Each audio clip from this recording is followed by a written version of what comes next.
respeito de impressão, impressoras 3D. Hoje eu me propus a mostrar um pouco a respeito dos fatiadores. Na verdade, eu vou fazer uma demonstração em um fatiador muito simples, é o Repetier Host.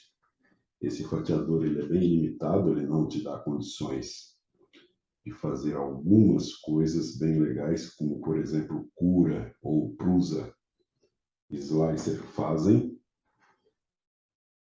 Bom, isso tem o seguinte objetivo: você sair do zero quanto ao que seja um programa fatiador. Então eu vou mostrar uma tela para vocês, vou compartilhar minha tela. Bom, nós temos aqui, então, um dos fatiadores que eu costumo usar bastante. Esse fatiador é chamado de Repetier Host. Ele, na verdade, é um gerenciador, né? Ele faz o gerenciamento de outros fatiadores. Então, ele pode receber o próprio Prusa, o próprio Cura, nas versões mais atuais. E aí ele, de certa forma, vai parasitar esses fatiadores e vai fazer as funções que os fatiadores fazem.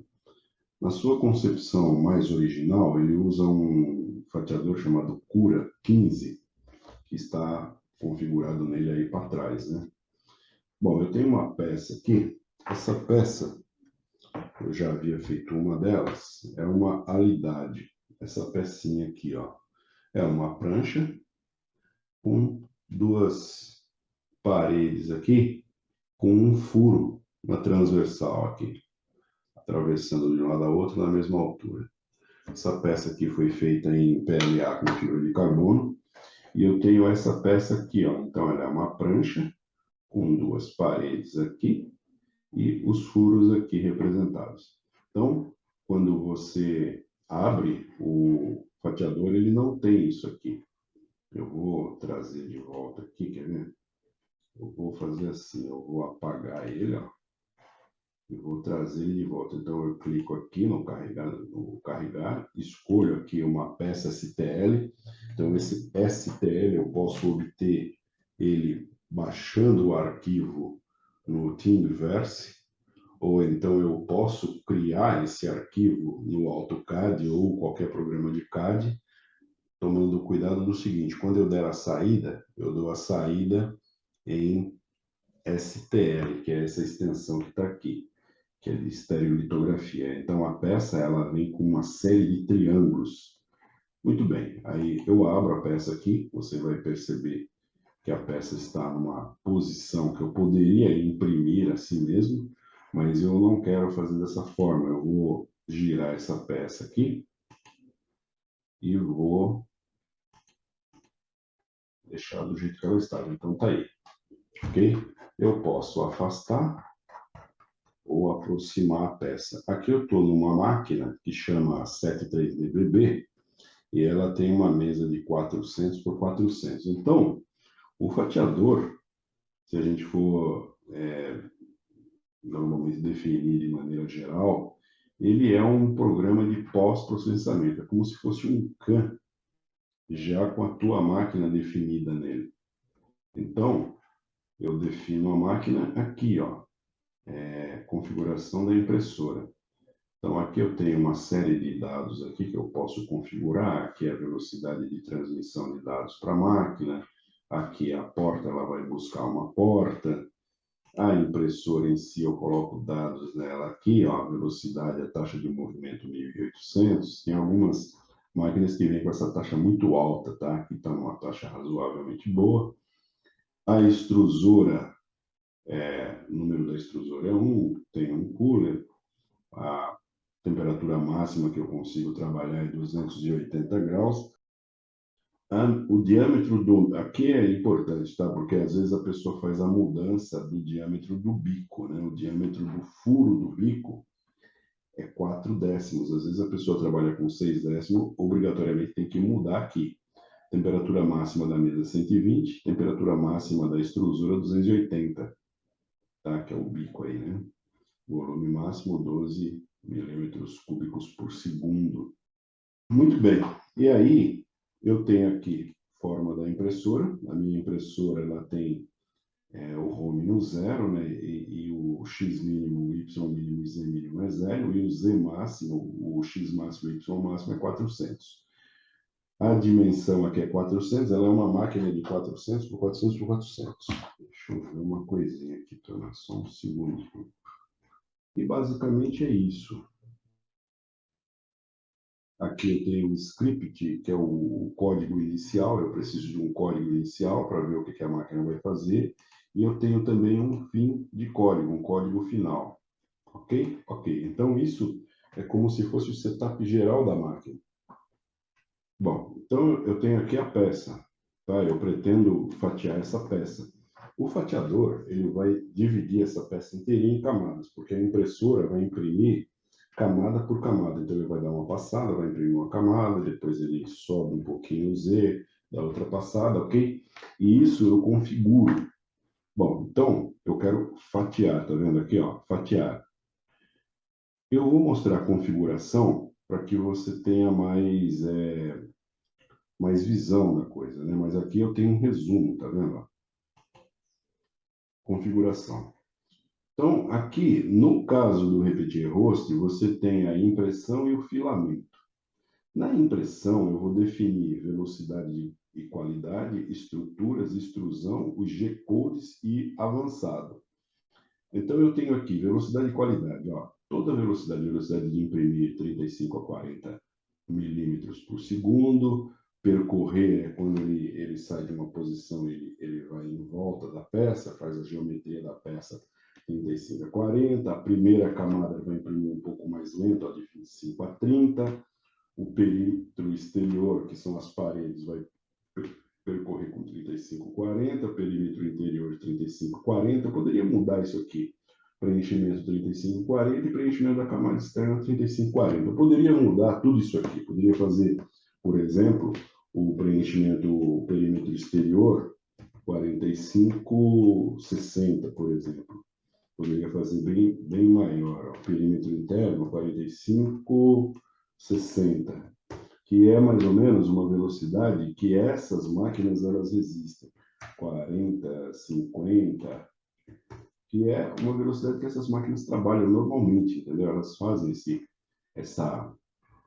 trabalho nessa velocidade. Aqui eu escolho a qualidade de 3 décimos, 32, 0,2, 0,15, 0,1 e defino aqui. Depois que eu trabalhei com a velocidade, isso é o mínimo de configuração que a gente pode fazer. Eu vou para estruturas. Em estruturas, eu digo que a espessura exterior, a espessura da parede é 1,2.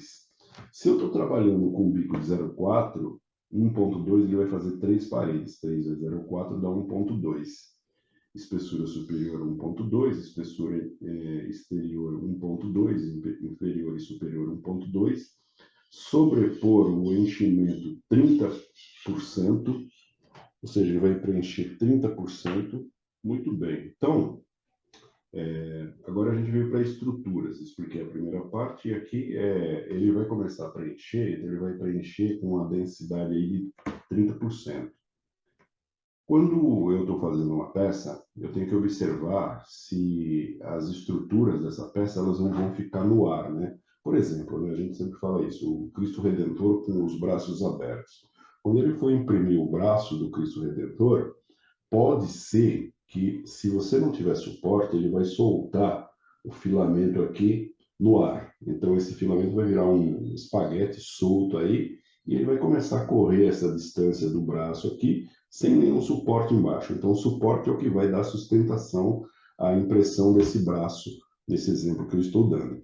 Então, eu preciso de suporte nesses casos aí, tá?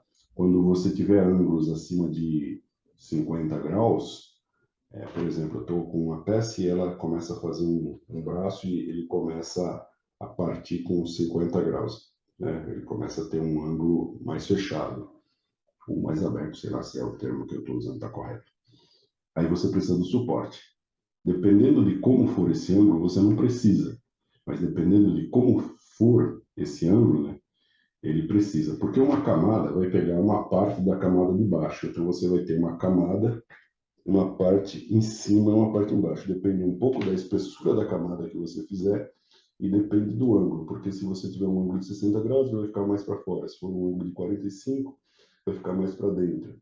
Se for um ângulo de 60, vai ficar um pouco mais para fora para formar o ângulo, né? Se for 30, mais para fora ainda para formar o ângulo. Então, dependendo do ângulo, você precisa do suporte. Então, aqui ó, ele está dizendo justamente o ângulo de saliência. Normalmente, o padrão das impressoras é 45 graus. Então, acima de 45, ele começa a preencher. Quantidade de preenchimento, 20% de suporte. Distância XY08, a distância que eu tenho de uma para outra. E a distância em Z03, ou seja, uma distância que eu coloco acima da peça. Fica fácil de retirar o suporte. Se você fecha muito isso, fica difícil de retirar o suporte. Aqui, o preenchimento, você pode usar skirt ou borda, ou seja, quando a gente fizer aqui o fatiamento, o resultado eu te mostro o que é o skirt, é uma linha, né? E a borda, ele preenche dessa linha para dentro, faz uma prancha, né? Ou o raft, o raft é uma prancha que você faz por baixo para auxiliar na aderência com a mesa da peça. Então, aqui estão os parâmetros disso. Depois eu tenho extrusão. A extrusão eu tenho a velocidade. Aqui eu habilito a retração, né? Então eu coloco a velocidade de retração 25 milímetros, distância de retração 3 milímetros.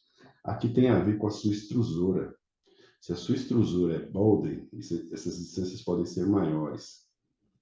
Se ela é direct, ela está em cima do seu hot end, então ela vai ser menor. No meu caso aqui, ela é direct, que é uma 73DBB, ela é direct.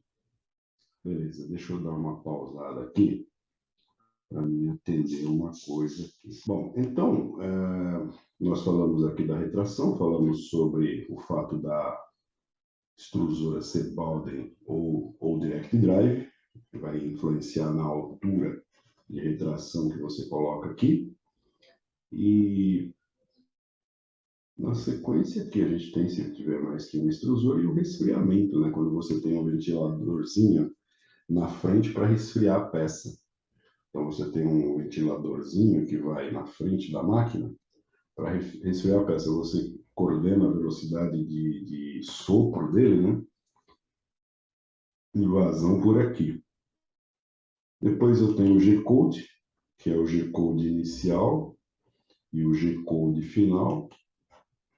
Esse G-Code, ele vai dizer para a máquina o seguinte, ó, ele vai aquecer, né, a mesa com o M190, ele vai aquecer o bico com esse M104 e esse M109, ele vai fazer um teste e ele vai colocar na posição.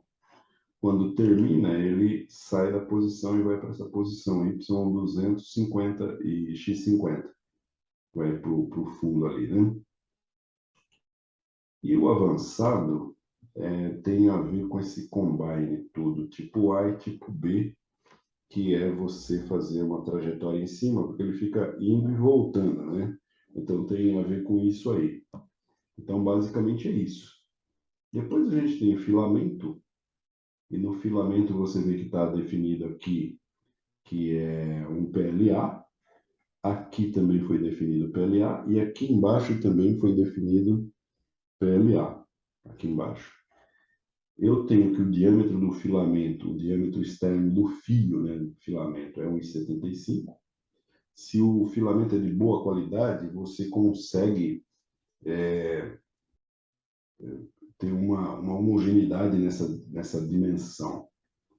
Se ele não é, essa dimensão varia muito. O fluxo aqui está em 100%.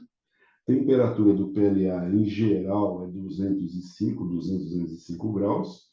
E temperatura da mesa é 60 graus. No meu caso, ele não vai obedecer porque essa mesa que eu tenho aqui na 73DBB, ela é uma mesa que não é aquecida, ela é fria. Então, ele não observa isso, tá? Mas se fosse uma mesa aquecida, ele faria isso. Então, acredito que falamos de todos os parâmetros que são parâmetros mais gerais de um sistema fatiador, de um programa, de um firmware fatiador, que eu estou usando aqui, no caso, o Repetier Host. Então, a gente tem essa visão, e aqui, agora nós vamos fazer o seguinte, agora eu vou fatiar uma peça. Então, a gente já carregou a peça, certo? Eu escolho aqui, eu vou visualizar 3D agora, a peça está aqui. E uma vez que eu já defini todas as configurações, eu venho aqui e peço para fatiar. Bom, ele já fatiou aí, ok? Ele já fatiou.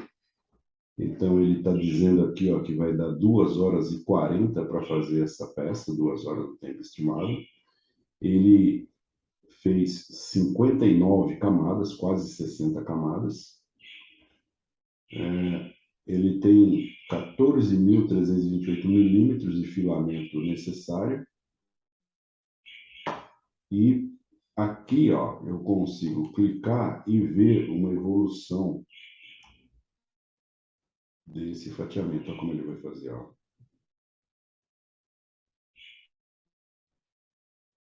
Só vai subindo, depois sobe esse pedaço aí. Aqui eu tenho uma noção da velocidade que ele vai desenvolver. Então, você vê que aqui, ó, ele está mais ou menos verdinho aqui, né, ó. Então, se eu voltar aqui, ó, você vê que ele, na maior parte das vezes, ó, ele está verdinho. É essa cor aqui, mais ou menos, ó, ele está indo justamente de 38 a 40 milímetros por segundo. Ok? Bem interessante isso, né? E o que mais? Aí a gente normalmente salva o arquivo, né? Porque o arquivo ele não é salvo automaticamente, a gente salva o arquivo. E a gente... vamos fechar isso aqui. Então você vê que, por exemplo, aqui está a peça em STL e aqui, ó, está a peça com o G-Code. Então, eu vou abrir o G-Code aqui, abrir com um bloco de notas. Veja que aqui, ó, a temperatura que estava lá era de 205 graus, 204 a temperatura de bico. Então, está aqui 205 graus. Aqui, ó, 60 graus, temperatura da mesa. Isso aqui não vai ser observado porque a minha mesa não é uma mesa quente, é uma mesa fria. E ele repete aqui embaixo, ó. Então, você pode alterar esses valores se você quiser. Você pode alterar esses valores se você quiser. E aqui, ó, ele faz o teste. Ele 90, faz o teste, o autoteste, né? Ele vem com o cabeçote para o ponto 0 da máquina e depois ele começa a testar alguns pontos da máquina. No caso da 7, normalmente ele testa 3 pontos. Preciso um G29. Se a gente tivesse um BL Touch. Mas é isso aqui. Esse é o G-Code. Isso é o que a máquina vai ler para fazer a peça. Beleza? E agora nós vamos fazer a peça. Beleza? Vou colocar numa posição acelerada essa peça. Ok? Obrigado aí por enquanto, pela tua audiência. Depois nós finalizamos.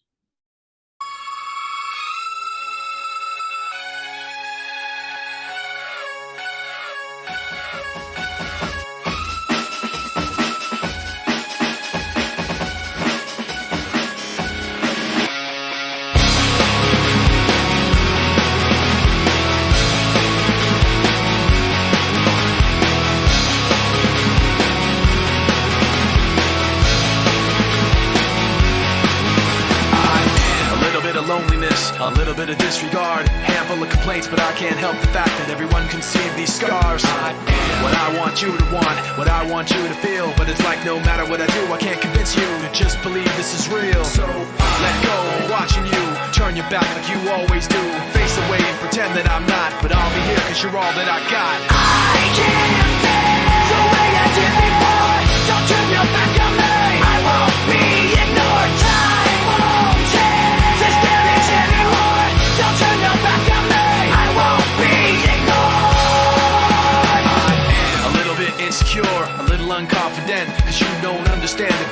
can, but sometimes I don't make sense. I am what you never want to say, but I've never had a doubt. It's like no matter what I do, I can't convince you for once just to hear me out. So I let go, watching you turn your back like you always do. Face away and pretend that I'm not, but I'll be here cause you're all that I got.